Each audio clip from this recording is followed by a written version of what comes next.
24 years of marriage had worn them down, like the slow erosion of rock under constant river flow. Once a golden couple, Kian and Fadia's marriage was the envy of friends, evidence of tenacity and teamwork. But even the most beautiful of things changed with time. Now, in the quiet rooms of their large suburban house, silence resounded more than laughter. Talks now were brief and utilitarian. Long dimming of the fire left cold ashes. Methodical thinker Kian, a robotics engineer, had lately started to dream about what might revive their failing marriage. Always analytical, he tackled every issue from a solution-oriented perspective. This time his answer was radical. One evening, following too many glasses of wine, he discussed it with Fadia. He advised they look at other partners since he believed the thrill of fresh relationships could inspire the passion they used to have. He was not expecting the subsequent explosion. Fadia was beyond enraged. She was not just angry.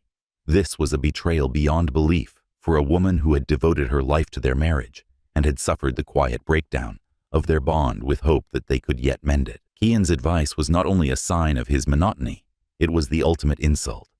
The last disintegration of the confidence she had once felt unquestionable. The mental betrayal, the readiness to even think about such a thing that tore her to her core, defined the act of infidelity rather than its physical form. She whispered in a voice that chilled the room, "You will regret this. You believe this to be the worst thing you could do? Kian, you are ignorant." Things grew even colder between them in the next weeks, their relationship reduced to brief interactions and frigid looks. Kian discounted her words as the wrath of a woman scorned, but he couldn't ignore the biting pain they left behind. Fadia changed today. Her presence was weighty, but her words few. She had become a shadow of herself, ghostly moving through their house.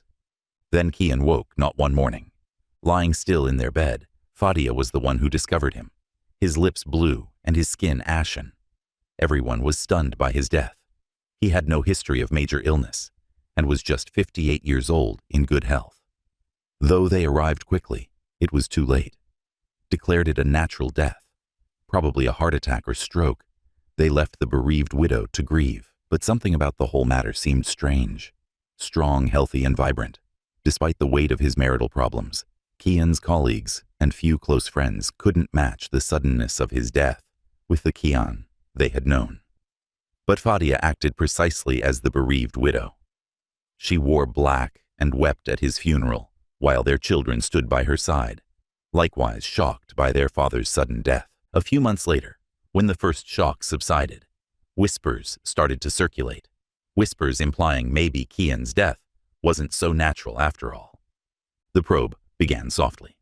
It was first simply standard toxicology reports, and a second look at the medical history. Then, though, something unanticipated surfaced. Traces of a substance in his blood that did not fit there. A poison that replicated heart attack symptoms, though most people would not even consider it. This is a rare chemical that might be fatal in small doses. Examining Fadia's behavior in the weeks before Kian's death, investigators started to probe more deeply. Neighbors noted her growing solitude, her altered behavior, her almost relieved attitude following the death of her husband. Though the toxicology report had enough red flags to demand more investigation, there were no overt indicators of violence or clear clues suggesting murder. The true break came when forensic investigators examined the traces left in Kian's bloodstream using forensic toxicology, the random method I chose. Everyone found what they found startling. Little doses mixed into his food or drink, too small to be seen until they had accumulated in his system, enough to stop his heart. The poison had been given slowly over time. The detectives pounced on Kian's life, his relationships, and his work. They discovered no proof of outside enemies, no dubious financial behavior, no romantic relationships. Fadia was the only person who regularly saw him in the months before his death. A darker picture started to show as they worked through the jigsaw. Fadia had not forgiven him for suggesting adultery. Kian's fantasy had, in her mind, undermined the very basis of their marriage, the cornerstone of trust she had so greatly prized.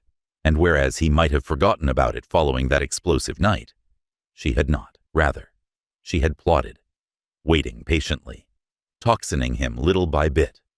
all the while passing for a devoted wife. The authorities had to arrest her as the proof grew mounting. The society was shocked.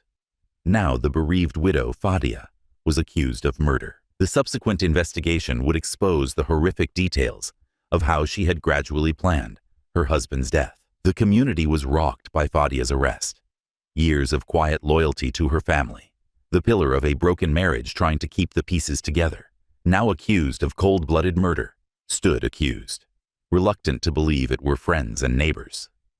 Fadia had always been the calm, sophisticated kind, stoic in the face of adversity, private with her suffering. It was out of a dream to see her taken from the house where Kian had died in handcuffs. Still, the researchers lacked any space for pity.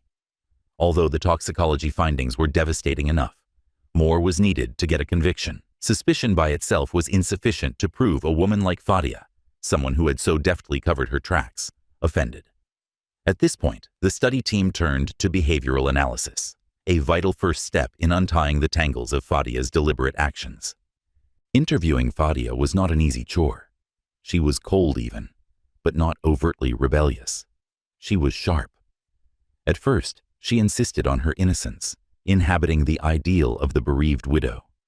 Benevolent on the surface, though, there was something darker the researchers started to notice under her cool head. Little language mistakes. A flash of wrath that violated the picture of control she was so desperately trying to maintain. They searched her life, untangling the minute elements of her daily existence in the months before Kian passed away. Her closest friends' interviews revealed that Fadia had cut off most of them following that fatal night when Kian had recommended new partners. The narrative of their last argument traveled like wildfire. Fadia had confided in one specific friend, psychologist Zuleika, who would subsequently testify in court about the extreme anger Fadia had harbored inside following that evening. Recounting a conversation in which Fadia had said that Kian had destroyed everything, Zuleika had characterized Fadia's rage as all-consuming. Kian's associates, meantime, gave a glimpse of the darker side of their marriage, specifics about how far off and frigid it had grown. He had said once or twice in passing how he no longer understood Fadia, how she seemed to carry a deep bitterness he could not untangle. Nobody, though, anticipated it ending in his death. Still, Fadia's own exacting behavior was the most unsettling proof. Starting just days after Kian's controversial recommendation, investigators followed her online search history to find a deliberate series of searches. How to induce heart attacks with toxin, lethal doses of household chemicals, how to avoid toxicology detection. Her intention was clear. There was no room for reasonable denial. Still more damning, though, was her odd buying behavior. Investigators discovered records of her purchasing rare compounds online, drugs with benign purposes, but which, taken over time, could be fatal in combination. Buying exotic spices and herbs, she had masked her purchases as part of a new cooking hobby, allowing the toxins to easily slip into Kian's meals unnoticed. These results made it abundantly evident. This was not a crime of passion, no one moment of wrath. It was a deliberate, slow act of revenge. Forensic toxicology verified that Kian's death resulted from a slow accumulation over time, rather than a single high dose of poison. The calm Fadia displayed in the weeks before his death had been a mask. She had watched patiently as the man who had shattered her heart gradually passed from the toxins she had given him. Fadia stayed shockingly calm throughout the inquiry despite the growing body of proof. She neither objected to arrest or cried out in protest. She just went with it, as though she had expected this moment all along. To people closest to her, this stoicism was horrifying. The prosecution gathered a strong case as the trial date drew near. Premeditated murder was painted by the slow toxining, damning search history, and expert and friend testimony. They contended that Kian's advice to change partners had shattered something deep inside Fadia, a betrayal she would never be able to forgive. Her husband's words set off a sequence of cold, deliberate acts leading to his death. Conversely, the defense sought to spin a different story. They portrayed Fadia as a woman driven to the verge by a disloyal, apathetic husband. Her acts, they claimed, were a brief lapse in judgment, an instinctive response to years of psychological abuse and emotional neglect. Fadia's attorney said she had never meant to kill Kian, that the poison was only a misguided attempt to make him weak and dependent on her again. But the proof was louder than any justification. Along with the toxicology reports, the prosecution possessed the comprehensive chronology of Fadia's execution of Kian. Everything had been computed, from the first, toxining, until the exact moment of his last breath. When the trial started, it was among the most looked-forward events of years. Curious onlookers, reporters, and friends of both Kian and Fadia crowded the courtroom. The air was charged with conflict. Fadia sat in the defendant's chair, her face a mask of indifference as the specifics of the case were presented. She did not cry or flinch as observer after observer stood up. Star witness was the forensic toxicologist. They described how the poison had progressively taken over Kian's body, how the symptoms had resembled those of a natural heart attack, misleading even the first medical examiners. The courtroom seemed to hold its breath together with every piece of evidence that turned out. By the end of the first week, it was abundantly evident. The prosecution had a perfect case. But Fadia's response stayed a mystery, a woman whose composed front never cracked. Though buried under layers of mistrust and treachery, the truth was beginning to surface, and the results would be catastrophic. Week after week, the trial dragged on, while more witnesses stood on the stand and more bits of Fadia's meticulously created life fell apart before the public. Her cool, collected facade was now seen as something far more sinister, a mask covering the depth of her anger and the distances she would have been ready to go to get retribution. One of the most important events occurred when the prosecution brought forward Dr. Yassin, a forensic psychologist who had spent time interviewing Fadia while she was incarcerated. Dr. Yassin testified on the frigidity with which Fadia had reported her marriage during their sessions. He said she spoke of Kian with a detached sense of righteousness, as though his death was a result of his betrayal, something inevitable rather than tragic, not with love or grief. She spoke about him, Dr. Yassin said, on the stand, as if he were a problem to be solved, not a person. Her disengagement from the emotional weight of her acts points not only to preparation, but also a strong conviction that she was justified in what she did. The courtroom was chilled by this evidence. Once the very quality that had made Fadia seem strong and in control, her cold logic was now being used to depict her as a woman driven by a terrible sense of entitlement and retribution. The prosecution was developing a story that was hard to undo. They asked close friend and confidante, Zuleika, to testify about the talks they had in the months before Kian passed away.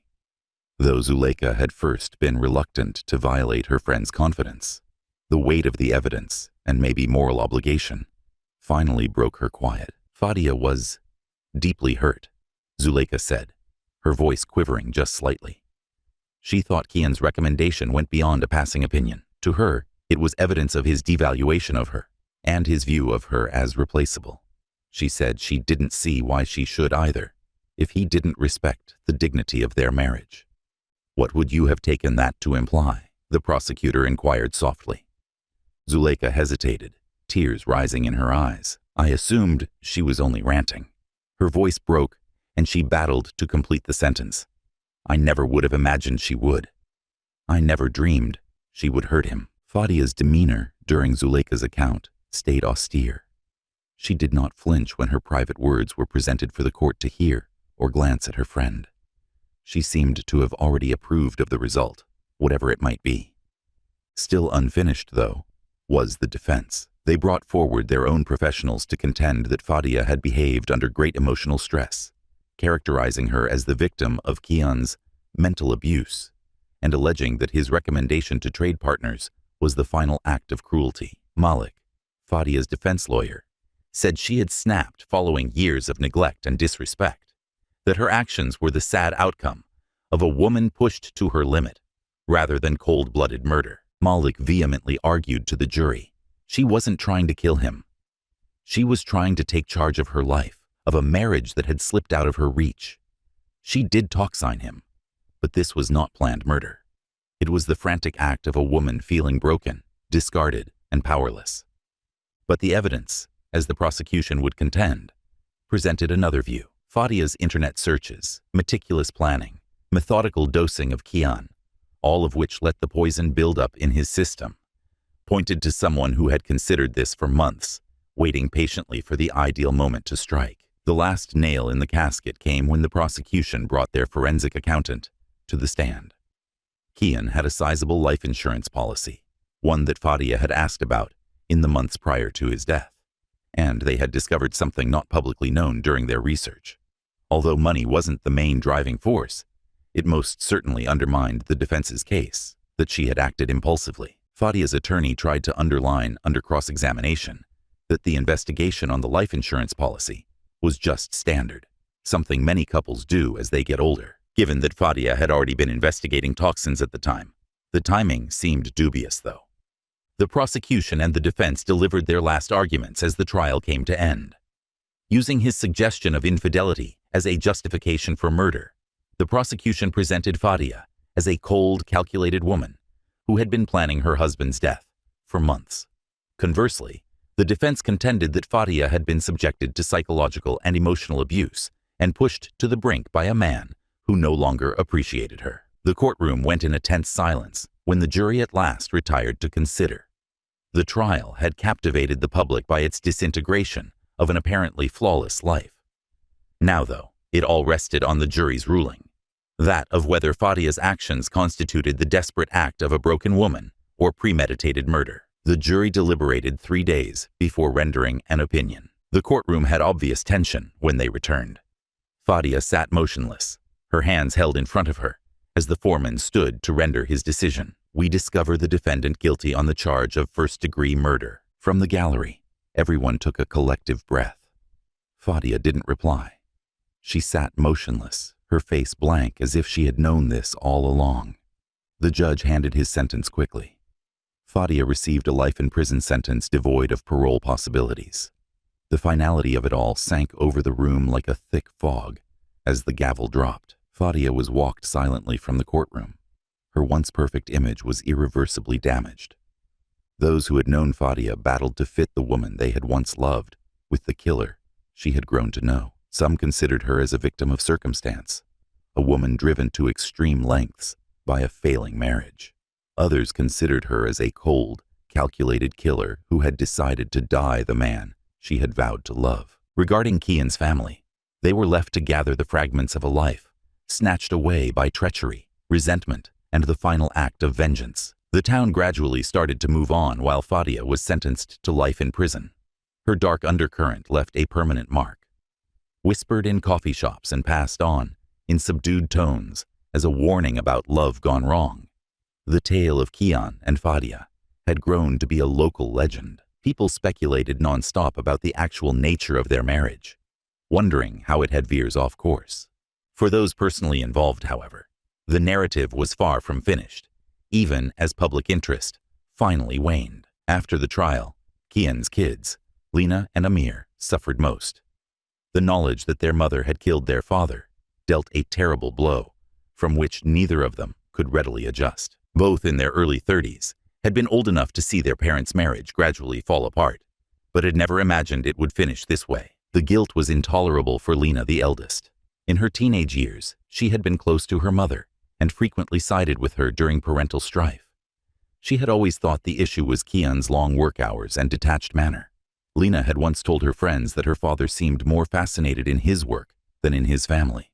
She started to question, though, whether she had been blind to the truth all along following the trial. Lena couldn't make sense of Fadia's turn into a killer either. How could the same woman who had made her breakfast every morning, who had kissed her goodnight and cleaned her tears, be able to be so cold-blooded? That question kept Lena awake at night, her mind whirling in ceaseless circles in search of some sense of order. Amir processed the shock and loss differently, though. He had always been nearer his father than his sister had. From a young age, Kian had fostered Amir's love of technology, so guiding his son's interest in computers. Amir had never questioned his father's love, even while Kian's long absences and growing disengagement had caused their relationship to become strained recently. Amir seemed clearly angry at his mother. Not long after her sentence, he paid her one visit inside prison.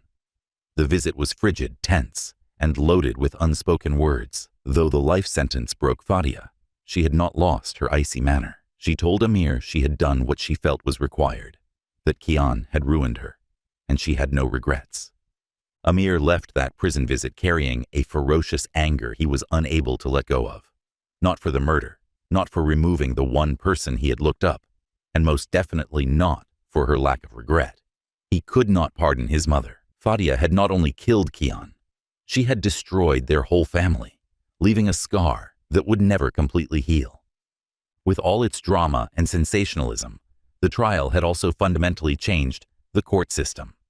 Years to come, both defense lawyers and prosecutors would discuss it, analyzing every moment. Fadia had become a symbol, one of retribution and the dark side of marriage, from her methodical approach to the murder, her lack of feeling during the proceedings, and her cool acceptance of the guilty verdict. Though it left Detective Rashad, the lead investigator, with an unquestionable discomfort, the case defined his career. Digging into Fadia's life, Rashad had been the one to find the poison, the search history, the careful preparation that had resulted in Kian's death. Once the matter was closed, he had assumed he would be happy, a job well done. But instead he felt nothing at all. He came to see how ordinary Fadia had seemed, the more he dug into her life. There were no clear indicators of craziness or any dramatic hints pointing to her capacity for such a deed. Although Rashad had closed hundreds of cases over his career, Fadia's left him more questions than answers. From a committed wife and mother to a killer, how does a woman change? Could something have been done to halt it? Long after the courtroom lights had darkened, these were questions that stayed with him. Regarding Fadia, prison was a world she could not have imagined. The walls, the bars, the daily monotony, all of which felt like a punishment far more than she had ever dreamed. She had stayed stoic during the trial, once alone in her cell, but the weight of her actions started to press down on her. She had nowhere to hide from the memories of what she had done, or from the guilt chewing at her. Every day she considered Kian. She considered his face, his laugh, the way his eyes had once shone upon their first meeting. She then started to feel regret as she recalled his dead body, his appearance the morning she discovered him. She still felt, in some twisted sense, that he had earned it, so she did not really regret killing him. But the emptiness that followed surprised Fadia. She had destroyed her own life, in addition to the one person she had loved. The years passed, and Fadia aged in her cell, mostly ignored by most.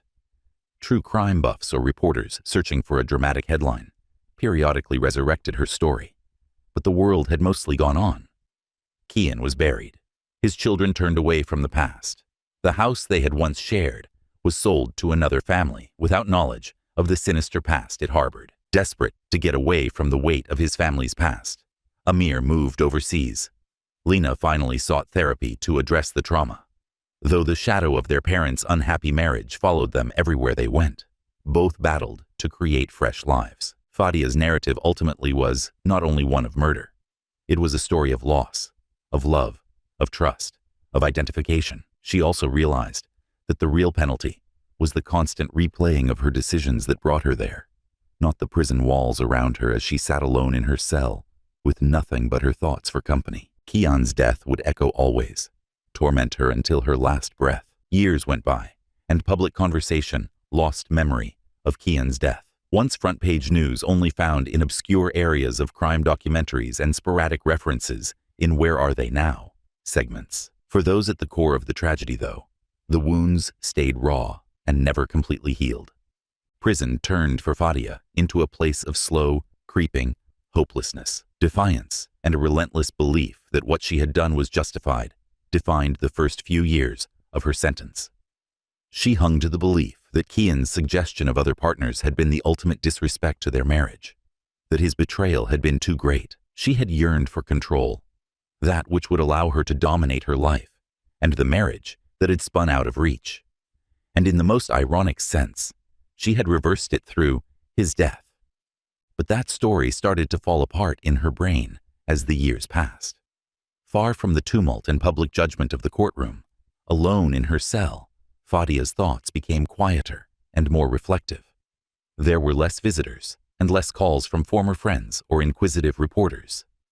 Lena and Amir had stopped visiting as well, the weight of what their mother had caused their own lives to be irreversibly damaged. She became tired from the solitude. Her cell seemed to close in the dead of night, and the silence became deafening. Kian's laugh, the softness of his touch in the early years of their marriage, his far-off stare in the months before his death, all of these memories played in her mind, and she could not escape their relentless loop. And then always, the morning she discovered him cold and still in their bed, the poison she had painstakingly injected, over time finally claiming him. Fadia's body was aging faster than her years as she sat in the austere jail, and the certainty she had once clung to started to fade. Her actions had long since burned out the wrath that had drove them, leaving only a hollow pit of regret in their wake. She did not particularly want forgiveness. Fadia had never been one to request or grant absolution. It was that she realized she had also destroyed herself in the quiet solitude of her life sentence. In killing Kian, the outside world kept on meanwhile. After years of therapy and soul-searching, Lena had rebuilt her life, though it was not exactly the one she had envisioned prior to the death of her father. She had changed her last name, detached herself entirely from her mother, created a new identity free from the atrocities of her family's past. But the shadow of Kian's murder loomed over her relationships, her career, and her sense of self, despite all her efforts. For Lena, trust was an unworkable idea. Every contact seemed delicate, as though the illusion of stability might break at any moment, as it had with her parents. Amir had followed a different road. His resentment, souring and unresolved, had driven him into a solitary life. He cut off all contact with his family, friends, and anyone who reminded him of his past. After moving overseas, moving through life with a quiet bitterness that never totally lifted, he became a ghost of the man he once was. He never married and never let anyone approach him close enough to breach the boundaries he had created around himself. For Amir, the treachery of his mother had destroyed the very basis of trust and love. He was unable to forget or to pardon. An unannounced visitor showed up at the penitentiary years after Fadia's incarceration. Her old friend Zuleika had testified against her in court. Though it had been for the greater good, the years had not been kind to Zuleika either. Guilt eating at her for betraying her friend's trust had been terrible. She had struggled with the thought of seeing Fadia for a protracted period, not sure whether she could handle her in such a damaged state. She came, though, looking for some kind of closure at last. Unspoken words hung thick in the sterile visiting room when the two women met. Now in her late 60s, Fadia had aged more than her years. Her once black hair was now a dull gray, her keen eyes darkened with years of solitude and regret. Though still very strong in presence, Zuleika carried emotional scars of her own. Before Zuleika spoke, they sat across from each other in quiet for what felt like an eternity. "Why?" Her voice quivering, she asked gently, "Why did you undertake this?" Her eyes locked with Fadia. Something in her cracked for the first time in years. The stoicism she had endured the trial and during the long years of her sentence broke. Her lips quivered as she searched for the words, but when she found them, they were soft, hardly audible. She murmured, "I didn't know who I was anymore. I would feel whole once more if I could take back that aspect of my life and control something. I did, however, lose everything." Zuleika nodded, tears long suppressed filling her eyes. Two women bound by the weight of a life lost and a life disrupted sat there silently. Apologues and official forgiveness declarations were absent at last. There was just the subdued acceptance of the permanent harm done. Fadia lived in prison for the last years of her life. Time and regret had dulled her once fierce spirit. She passed quietly in her cell. The world outside hardly noticed her death. Amir and Lena skipped her funeral. Though none of the few prison staff members who had come to know her over the years had ever really appreciated the complexity of her story, it was a modest, unassuming service, attended by some. Fadia's story was ultimately one of tragedy. A woman who had once had everything, but lost it all under a mix of treachery and her own resentment. Her name would linger in whispers, a warning about the perils of allowing rage to fester, and about the damage done when love turns to hate. Regarding Kian, his death left a long shadow over the life of people he left behind, even though he had been gone for decades. The reckoning had come not just for Fadia, but for everyone her decisions touched.